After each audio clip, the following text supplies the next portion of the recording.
Well, I am rather busy. Now he's going to move like right along to McGregor. That's his whole life, you know. So Shapes is, I assume, an extraordinarily important episode in the X-Files canon because we find out about the very first X-File, which was started by J. Edgar Hoover himself. I mean, this is a monumental thing. I guess if you would like to think so. Oh, God, this episode was crap. I think it's fine. It's, you know, there is... The first, segment of it seems to, actually awkwardly but trying to engage with the oppression of Native Americans in this country with the... and yet that it goes off the rails. I think it means very well. It's just...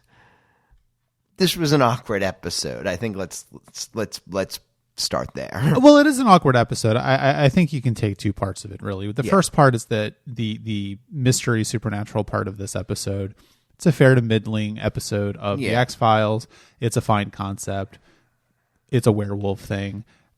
What are you really going to do with a werewolf that no one has done before? Yeah.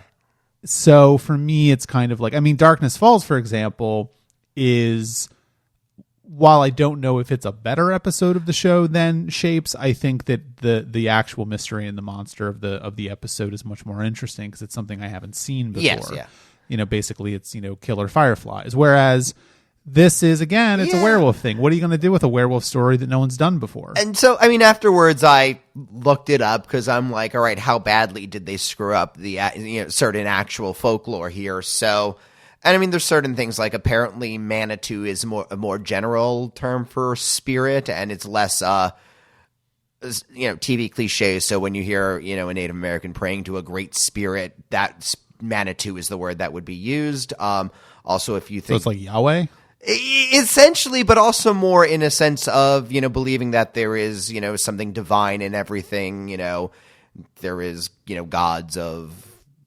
trees or whatever.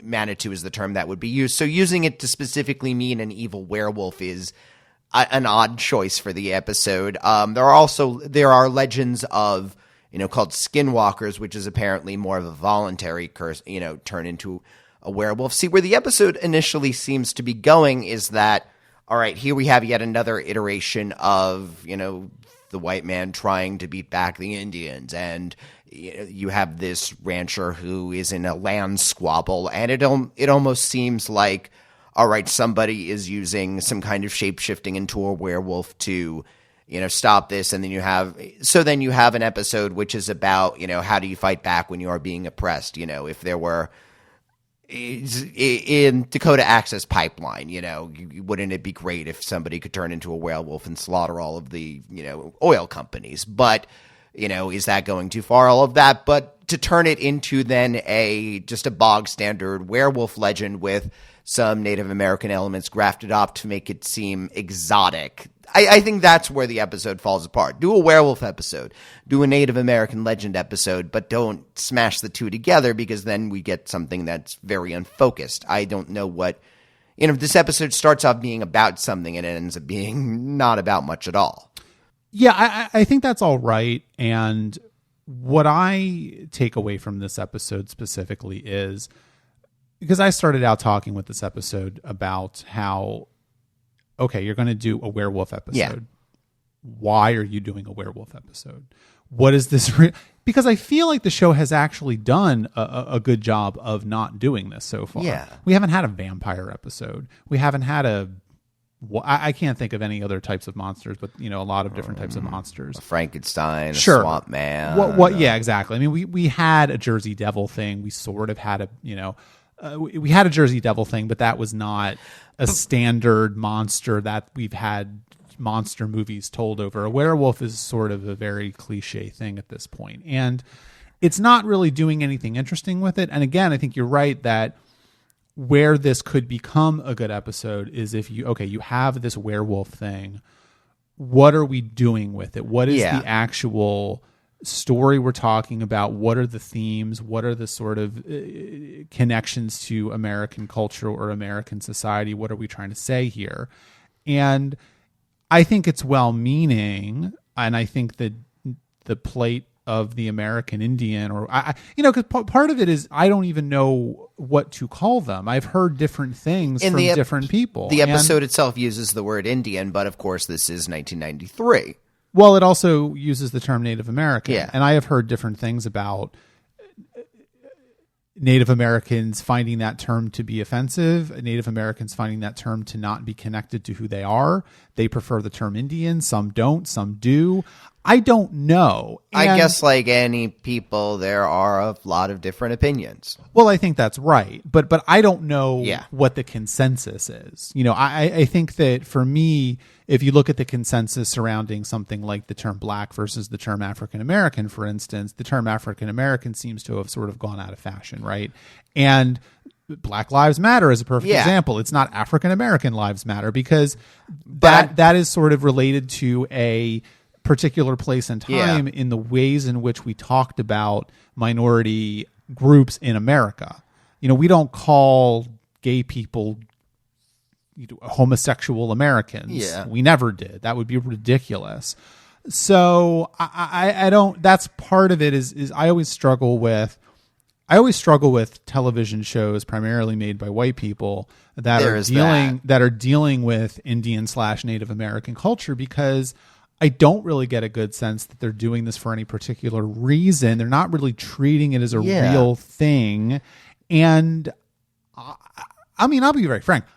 I'm the product of American culture. American culture in general is not very invested in the actual lived experience of Indians or Native Americans. Yeah. We don't really get taught anything about them.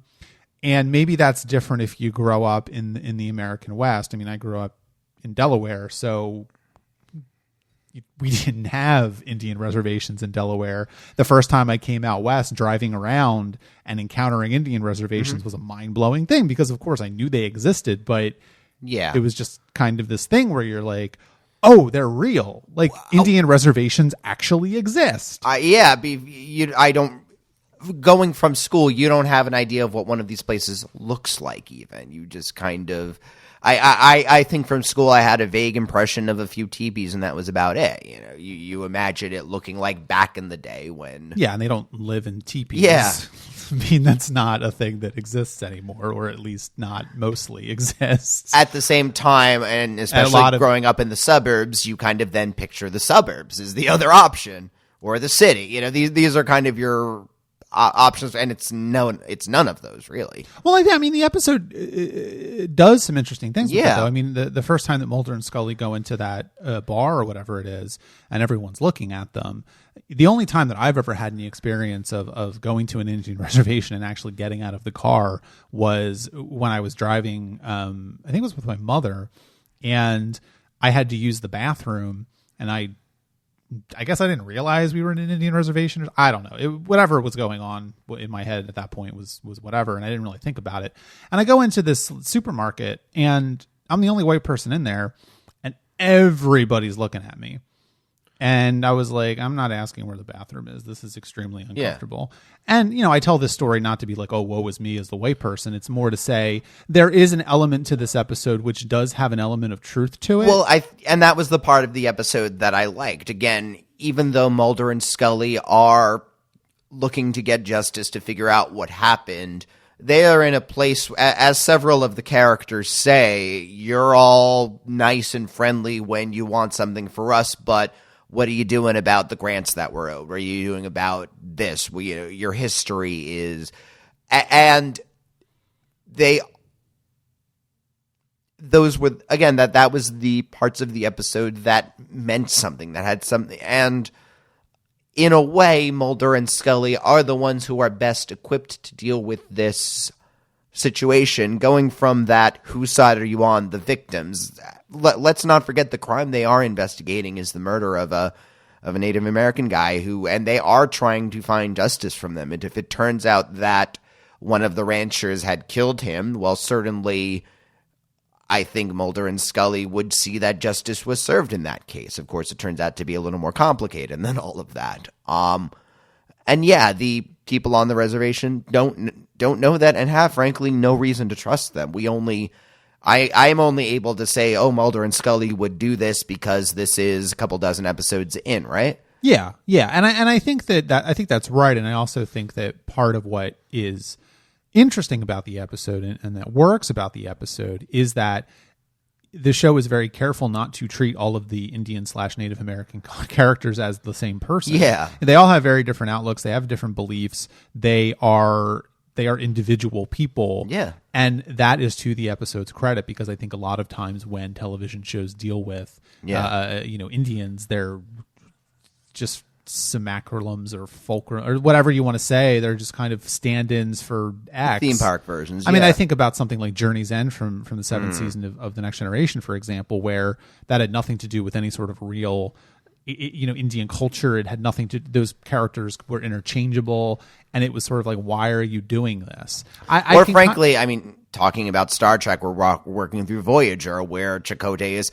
Native American, and that's his entire identity. It's very awkwardly done, intended to be well-meaning, but just not hitting a note that doesn't feel quite right. Yeah, because I guess to me, what it really comes down to is I think that there could be a really, really interesting television show or series made about a very specific Indian/Native American reservation subculture, whatever, tribe, whatever you want to call it, that really was grounded in the lived experience of that specific place. And what happens, of course, is that there are so few Native Americans left in this country, and the culture and society that was wiped out by Americans, really in a genocide, was very, very complicated, diffuse.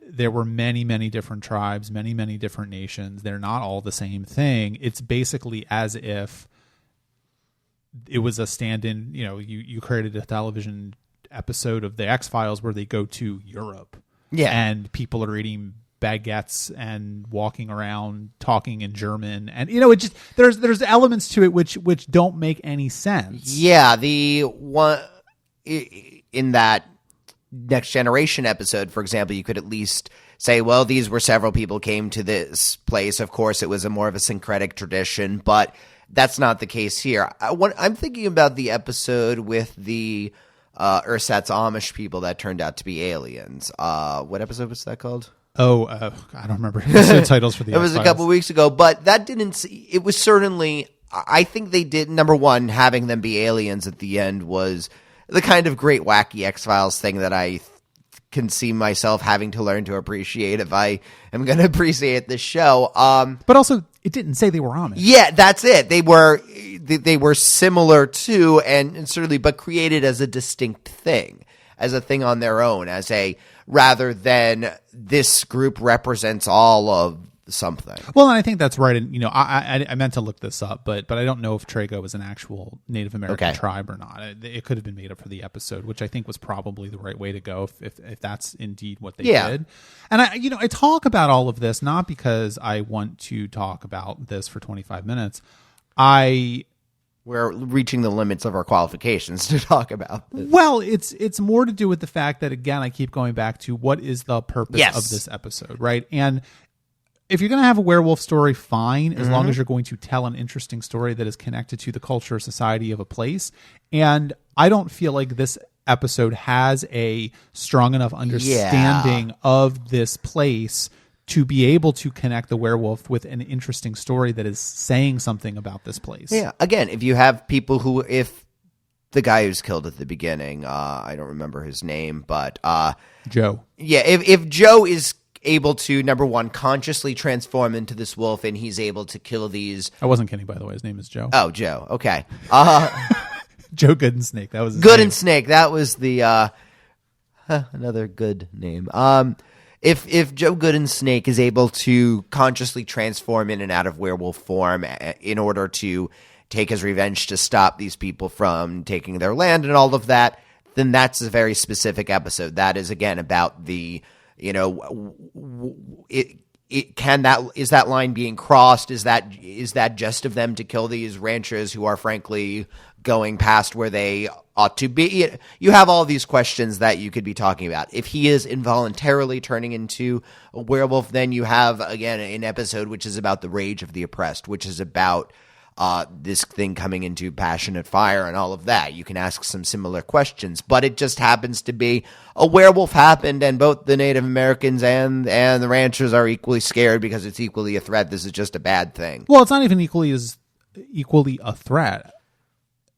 It turns out that the werewolf is the white dude. Well, it was both of it was both of them. Yeah. Joe Goodensnake was a werewolf, and then also this white dude was a werewolf. So Yeah. it's like, what are you trying to say? Here? It just happens to be, rather than a story about something, it's just a bunch of things that happen. Someone happens to be bit by a werewolf, and they become a werewolf, and then he bites something else, and then it just ends. And I guess that's really what it comes down to: is if you are going to set an episode, if you're going to set an episode of the television show The X-Files in a very complicated and controversial sociological place, I think you need to have a really strong understanding of what exactly is going on, the history of it, the culture of it, the society of it, the beliefs, all that kind of stuff, how they're intermingling. And also you need to have something that you're trying to say about it. For example, the Jersey Devil episode. Yeah. That took place in Atlantic City. Mm-hmm. They weren't trying to really say anything in particular about Atlantic City. There was some minor things about the plight of the homeless in there. Yeah. But you got a sense that the person who wrote that episode at least had some sort of understanding of Atlantic City and New Jersey as a place. Whereas... And it connects it to a slightly larger theme, even if it doesn't do all the work for us. We've left thinking about, oh, gee, the plight of the homeless is bad. At least we've learned something. They didn't set the Jersey Devil episode in Kosovo to use a 90s place, right? Yeah. I mean, that would have been a real problem because when you place it in a contentious context, you need to be able to engage with that in a real way. And I find myself very confused about why the episode went to this place. It's both a very, very shallow reading of this place and time, and also but it wants to be deeper in some respects because it's talking about the white person encroaching on the Indian reservation. It's talking about the rage of the Native Americans it's against the pretentious. federal government. I think pretentious is probably a good word to describe the X-Files in general, but this episode is trying to say more than it's capable of saying, and in not recognizing the level that, because I think Jersey Devil knew how eloquent it was, or more accurately, was not. Jersey Devil knew it would only be able to say so much about the plight of the homeless, which was its interest, so it made it about something else. Yeah. And it was interesting enough, and it wasn't... I think it respected the homeless people who are involved in this episode. I mean, I wouldn't go so far as to say this episode doesn't respect them, but No, I think it's just very you're right. confused about what exactly it's trying to say and what story it's trying to tell. I almost wonder if this was one of those episodes that was filed down in a production notes kind of a sense. I mean, does that really happen as much as people complain it does? I don't know what you mean. Like maybe it was a much more sharp episode that someone saw the script and they're like, well, no, I think it should be more of a traditional werewolf kind of a thing. I mean, I think in general the opposite usually happens. Okay. I think that this episode was probably, I mean, if anything, I think what you see scripts from people that are just complete messes, and this is as much as they can fix it. And they need to make 24 episodes of television, so they can't really turn the script down. I think that there is an element of that too. Yeah. We can't really... I'm much more, we haven't talked about, we talked about United States of Terror, which had shorter seasons and we still had problems with that. I think that for television shows that now have, 10 episodes a season, something like that, to have a really weak episode is a problem because you are only making 10 hours of television. You still fuck it up. Like, really? It's that few to give you time to polish, and you can put more resources in making stronger episodes without padding. Yeah, right. And I think that that's primarily what's going on here. The episode, again, it's got a very strong look to it. It's got the soundtrack is amazing. I mean, it's got all the elements of the X-Files. It's just it has nothing to say, and what or it has too much to say. And I don't know which one it is. Yeah, it didn't pick it wasn't sure whether to go left or right, so it just fell on its ass. And then it also has the whole thing about here's the elderly Indian Yeah. who's going to explain everything to Fox. And You have an Indian name. Oh, you understand better than actual Indians. And it's like, oh. I know.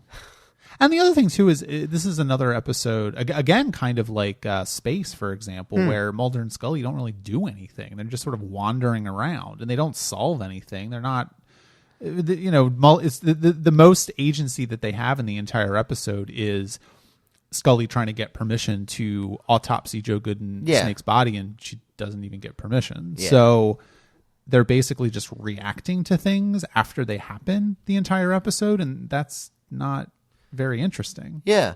You can see an X-Files episode with them as secondary characters. Shadows was a good example of that, but they had agency. They were doing their investigations, even though their investigations were a little off to the sideline as far as the plot was going.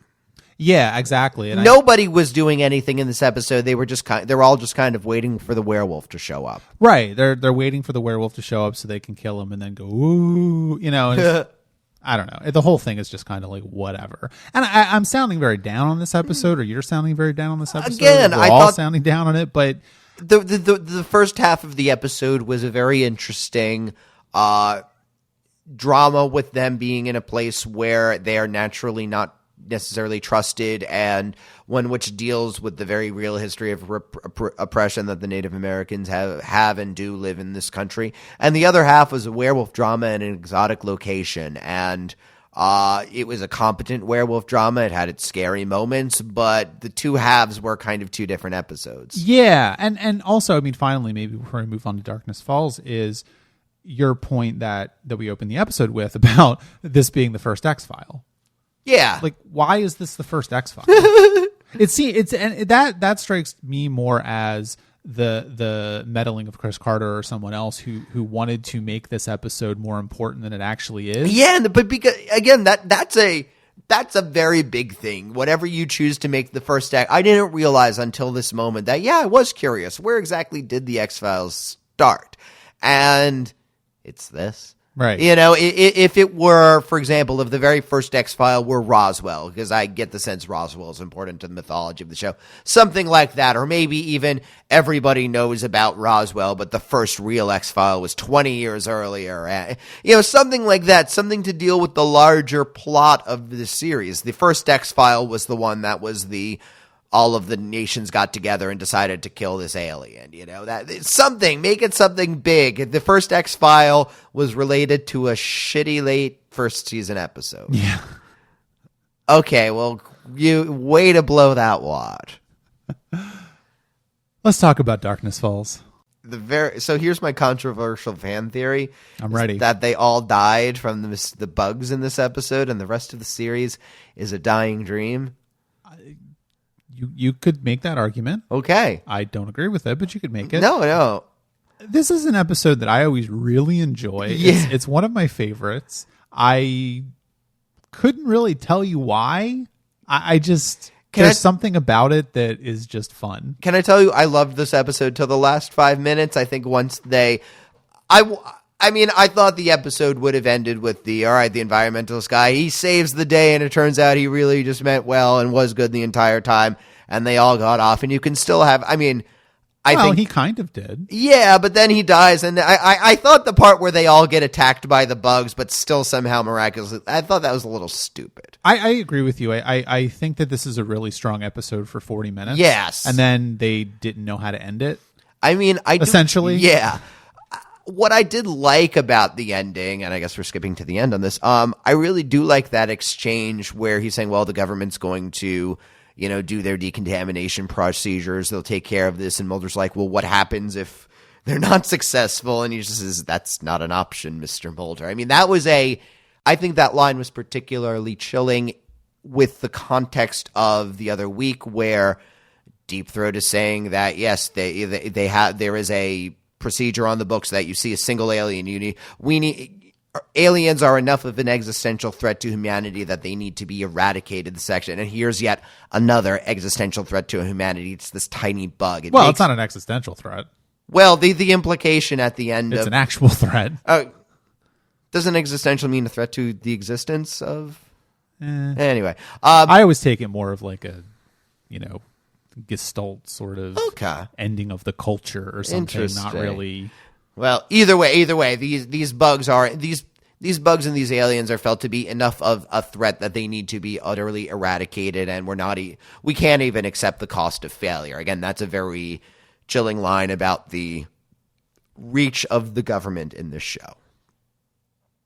I guess. I don't know that I'm that interested in that. I mean, I think it's the kind of thing where, I mean, I agree with you. I think that it's a little bit of I think it's a little bit of a shortcut to make the episode feel more important than it actually is. I would have been okay with this episode if it was just creepy and they ended with them getting away. I don't know that you need the ending of the episode with them in the mysterious decontamination facility that no one knows exists, and the guy is creepily saying things about them not being able to kill these things or else the world is going to end. I don't know. It just feels like okay, but it wants to have its cake and eat it too. It wants to see Mulder and Scully die because that would be super scary if they couldn't. But I mean, like, the implication through the rest of this episode is that these things are so horrifying that they bite you and within minutes you're gone. And but they could survive several hours just because it was in the ending of the episode. Like that was that I think is I think that was again. Well, we'll talk about revised scripts. Doesn't it feel like you had a version of the episode where they got away? Oh, there needs to be something super scary at the end, though. It's not scary enough. Okay, well, what if they get caught by them, but they get I think that one of the things that the X-Files, one of the traps of the X-Files that it falls into a lot of the time is this sort of idea that it needs to have an ambiguous ending, that this threat is not really cliffhanger, right. And I mean, it really didn't work in Shapes because we'll see you again, and I hope I don't see you in 8 years. Okay, like, whatever, man. I'm gonna go back to DC now. Please don't say that, because I have so many questions about how this thing actually works, and that just invites them in, and we don't really want to question about what it's doing and be time feedings and all of that anyway. Because to me, it's like I look at this and I say, okay, this episode wasn't about the government necessarily. This episode wasn't about the conspiracy. It wasn't about anything, and I don't think that the government at the end of this episode is wrong to want to destroy these things, because they are horrible and they will murder everybody if they get out into the general populace. But why not just have them get away and have Mulder and Scully having a conversation over a cup of coffee in his office, and 6 weeks later saying, boy, it's a good thing we got away, right? I mean, hell, even give Deep Throat a 2-second payday where he gets to say that end exchange, like, and again, if you want to connect it to the larger plot, like, sure, that's a perfect way of doing that. Yeah, because what does that even have a connection to the main? I mean, does it really have a connection to the main plot? I mean, the main plot so far seems to be about aliens. Yeah, again, it's metaphorical at that, but it doesn't. And it also seems to have weird questions about the efficacy of the government or the morality of the government. Yeah. It's like, okay, well, I can agree that the government shouldn't be murdering sapient aliens, but I don't necessarily want the government to not contain contagions. I don't know. And I guess part of it is the question of how exactly is it going to do that? Does it need to just completely clear cut the forest? And he mentions controlled burns or something like that. Like, if the only way to destroy this thing turns out to be to completely trash the forest and make it unlivable for everything, salt the earth, But I get, they're trying to do something about the futility of the eco-terrorists. Because, And yet, if they'd actually follow the laws, this thing would have never, gotten out, because, old trees never fall down from lightning storms. But the government is both the protector and the destroyer. Oh my God! It's like this is bringing me very insights into Hindu mysticism, but we'll leave those for another day. And the other problem I have with the end of the episode, of course, is why didn't the headlights of the Jeep stop? Why don't they have a flashlight? Did no one like they're going to they're going into an expedition in the woods. Like, all right, let's say the eco-terrorists trashed all the flashlights in the house, but they didn't bring a lantern with them on this expedition. Like, none of this. Yeah. Or they keep saying, it's more than a day's hike to get out. Okay, well, that seems weird, but okay. But how far are the bugs going to get in a day? Well, it wouldn't take more than a day to hike for a 4-hour drive. I don't know. The whole thing just seems very weird to me. But this is an episode that is falling apart as you're looking at it. But I mean, it's reminding me of Ice in a lot of ways, in that it's a very self-contained episode. There is a threat that they don't really understand, that they're all under siege for, and they're kind of trapped in one location. I mean, I saw a very subtle callback at one point when he says, oh, well, I gave the car to, eco-terrorist guy and Scully, and he starts arguing. He says, well, we're wasting time arguing. I mean, that reminded me very much of Ice, is partially based on the two of them are fighting over this stressful situation, realize it was just their own feelings bubbling together, and that was a bad thing. And okay, this is not going to help us. They know how to calm each other down very quickly in order to figure out the problem and fix it. Yeah, I agree with that. I mean, I think one of the nice things about the first season of The X-Files in general is the show has done a really deft job of slowly establishing that Mulder and Scully are both learning to work with each other over the course of the season and trusting each other. And not having a particular difficult time of that learning either. Again, we've really only seen that one gigantic fight in Ice, and then since then they've calmed down and we're on the same side. We don't arguing is stupid. It doesn't really help us at all. Yeah, it doesn't help them, and then also it's just sort of it's a different kind of thing because it does show a progression in their character, right? Yeah. Like in Ice, they were arguing because, well, they were both just really freaked out and stressed out. But in this episode, they've learned to deal with that a little better. Yeah. Okay, I think that's a fine. Ice and Darkness Falls are neither the first nor the last times they're going to be stuck in a location with something very dangerous trying to kill them. Yeah. And, I also think this conversation is making me realize something else about Shapes, too, is that part of the reason why the X-Files works so well when it works really well is that it does a good job of establishing very, very memorable and strong supporting characters that are only going to appear in this episode. But, for example, Ice had really memorable supporting characters. This episode does. Shapes did it? No, not really. And Space is a reason Space failed was because I think that's another reason. And so in Shadows, Lauren Kite was a great character. Yeah. I mean, you get a really good combination of here's the do-gooder Forest Service guy who still respects the law and doesn't want to become an eco-terrorist but sympathizes with them versus the evil head of the logging company versus the eco-terrorist who has a bad mustache, and it's It's I don't know. It works really well. You've got these archetypes, but the show does a lot of interesting work with archetypes in general. It uses its archetypes as again. We're only going to see this character for this one episode, and so it uses this shorthand to form the initial impressions of the character. It uses the archetype for its positive qualities rather than being lazy and assuming that will be all of the characterization. Yeah, because I think it's. Mulder and Scully, I mean, in this episode and also in Shapes, I think to some degree, and this is something that the show has dealt with to some degree before, is Mulder and Scully as representatives of the federal government. Yeah. They are FBI agents. And so I like when characters react to that in different ways and have different points of view about them as FBI agents. Yeah. Because, of course, we are going to respond well to and give the benefit of the doubt to Mulder and Scully because we know them and they are the main characters of a television show that we are watching and enjoying. But the old Native American guy in Shapes, for example, is going to have a very different reaction to them than, say, the forest ranger in this episode who called them in. And so and the eco-terrorist as well, I think, in this episode doesn't really react to the fact that they're FBI agents at all, probably because the FBI doesn't necessarily investigate this sort of thing. And frankly, at the point that we meet him, he is fairly traumatized by everything he's gone through, too. So he's not going to... I think getting arrested for eco-terrorism is the least of his worries in this episode. Like, fine, all right, at least I'll be in a place where bugs aren't. Yeah, I think so. And minor criticisms of this episode, but I think we would be remiss if we didn't talk about I think some of the mischaracterization of Scully in this episode. I always have a little bit of a problem with her being really grossed out by finding the corpse in the cocoon, for example. I mean, on the one, I did note that too. On the one hand, it is a much more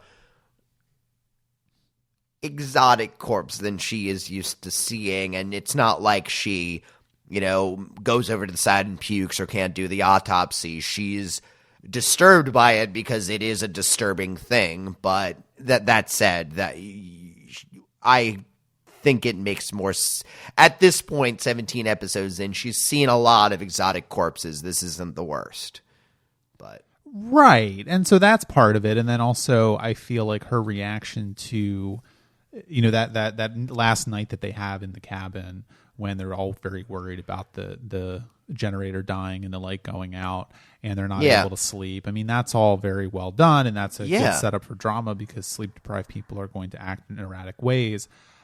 I think the episode was, when she freaks out and she starts flailing around and stuff and saying, "Oh, they're on me." It's a little bit too. It's a little bit too over the line for me. I don't buy that Scully would act like that, even if she was really, really tired. Frankly, by Mulder doing that, I mean, this is a man who was paralyzed by a fear of fire a couple episodes ago. It feels like whoever wrote this episode is falling into a little bit of a sexist trap with an hysterical woman reacting to bugs. I mean, it's more interesting to think of Mulder as the character who is paralyzed by phobias from time to time, even as he has. I mean, he is a character who has his quest, his obsession with the truth has led him to some horrifying places. There is something almost Lovecraftian about that the more he learns, the more horrifying things he learns about and the more affected by it he gets. But I don't think that's going to be what they do with him. Well, no, but I think you're right, though, and I wonder about the show's commitment to keeping Scully as a non-stereotypical female character.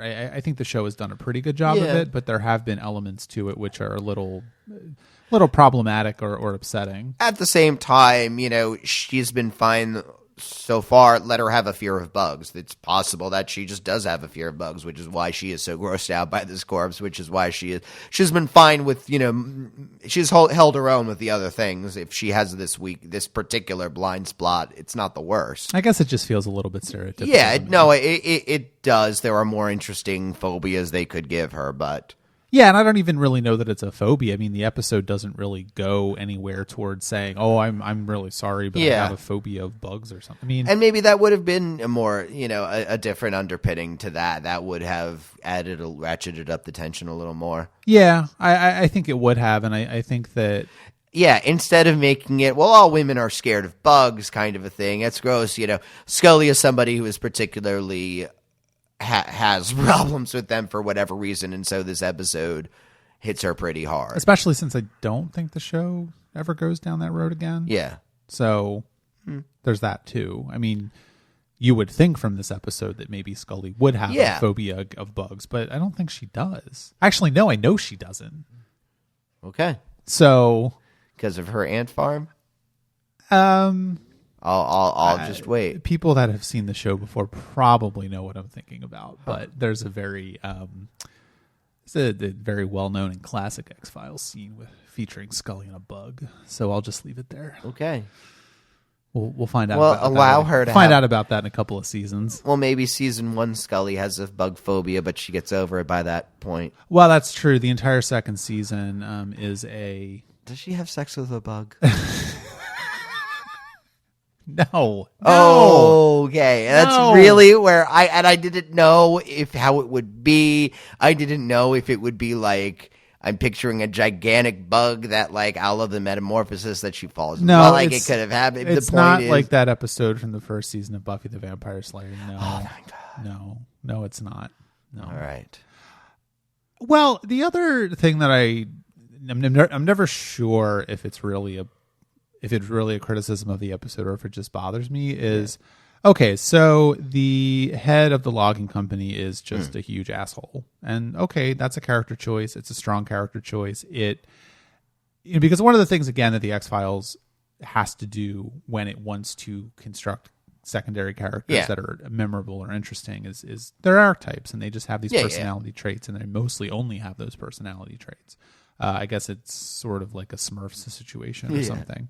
And I think the characters that are more memorable, the actors are transcending the role, I would say. They're adding something to it. Yeah, I mean, I don't think that any of the guest actors in this episode are particularly transcending their roles. I think they're doing a fine job. I don't know. He wanders off and he's really upset, and the eco terrorist says, "Oh, just let him go because he's not really helping us at all." Yeah. I always get a kind of a strange feeling of I wish someone would have just told him to shut up. Yeah. Because a lot of the times Mulder and Scully don't really seem like FBI agents. Yeah, no, they're just kind of guides on camping. They don't really use the authority that they may have. Although, certainly, I don't think of them. I think they are the people who would prefer to do this the easy way than the hard way. Certainly.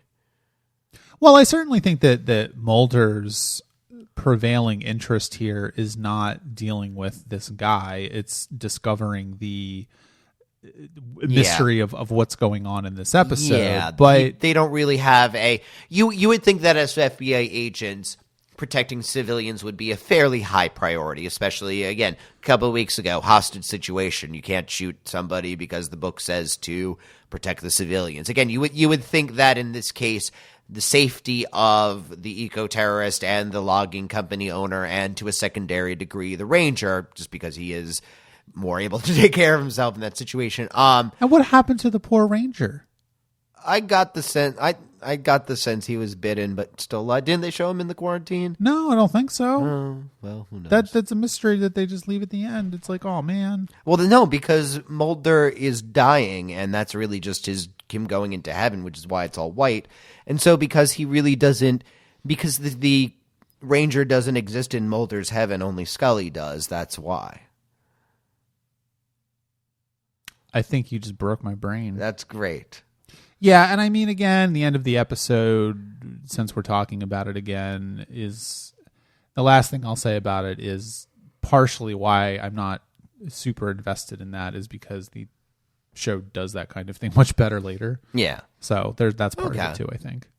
But overall, no. I watched. This is an episode I watched Friday night, and it was a very scary episode that made me itch. So for that level, I liked it. Yeah, and I think I always like to watch the X-Files in the dark. Yeah. And sometimes I don't succeed. But this one, you have to turn the lights on so the bugs don't get you. Oh God. But it's good. I mean, I don't know. I guess that makes me think that the show is at least starting to work on you a little bit. Oh, yeah. When it's good, it's very good. Because I don't know. I mean, there's this whole thing about generations of British kids growing up watching Doctor Who behind the sofa with their hands over their eyes. And I think similar things are true for the X-Files. Yeah. I mean, part of the reason why I like the X-Files is because I grew up with it and I watched it when it was on. Yeah. But it was very much it's 9:00 on Friday night and we're going to see something creepy. No, like this is a show that I have friends who are just like, yeah, I was too young for the show when it was out, but I watched it when I was supposed to be in bed, kind of thing. Yeah. I think it works really well. I mean, I don't know that it's the kind of show that, I mean, it might be the first show that we've ever done where I would recommend to you to only watch it at night. Might work better. I don't know, because I watched Ice in the morning in that episode. I think, but Ice, you don't know if it would have worked even better when it was dark out. I'm coming around to thinking Ice Ice and Shadows are probably my two favorite episodes so far, I think. Shadows is? I liked that one a lot. Okay. Lauren Kite and the Ghost. Yeah, it's a good episode. Yeah. I thought that office scene with it was a cool looking episode. I don't know. It's an interesting choice. Yeah. I mean, I think it's great if you are reacting to that episode really strongly. I think it's a good episode. Thank you. You're welcome. What a great day. All right, well, I think that's it for this episode of Tuning In. If you have any thoughts on either of the episodes of The X-Files we just talked about, please leave a comment on the post for this episode of the podcast at tuninginshow.com. You can check out our Patreon at patreon.com/truckaboutshow, which also supports our other podcast, Trek About. This week, we released the first season finale episode of Trek About, talking about Jetrel and Learning Curve. Social media, we're on at Facebook, Twitter, Instagram. Tuning In Show is our username in all those places. And as always, please leave us an iTunes review for tuning in. It makes us feel great. Next week, we've only got 2 podcasts left in the first season of the X-Files. I'm looking forward to the second season. Yeah, most shows, especially one that lasts this long, I can see the first season being the warm-up season. We'll probably talk a little bit at the end of the season-ending podcast about how the first season went. Okay. I think that in general, the first season tends to be a little bit more rough. No, not rough. I would say that it's very samey in the way it tells its stories. Okay. And that tonally, I think it's very, very consistent, and that may not be one of the X-Files' strengths. Yeah, because I know some episodes that I've seen later were very different in tone. Again, I've only seen ones here and there, but yeah. Well, we're going to be talking about. Are you ready? Is it the Chupacabra episode? Nope. It's called Tooms, as in Eugene Tooms, your favorite character. Oh, well, at least they get him over with now. Who's coming back. Yes, he was so fascinated. We had to see him again. And born again. Mac, why do you...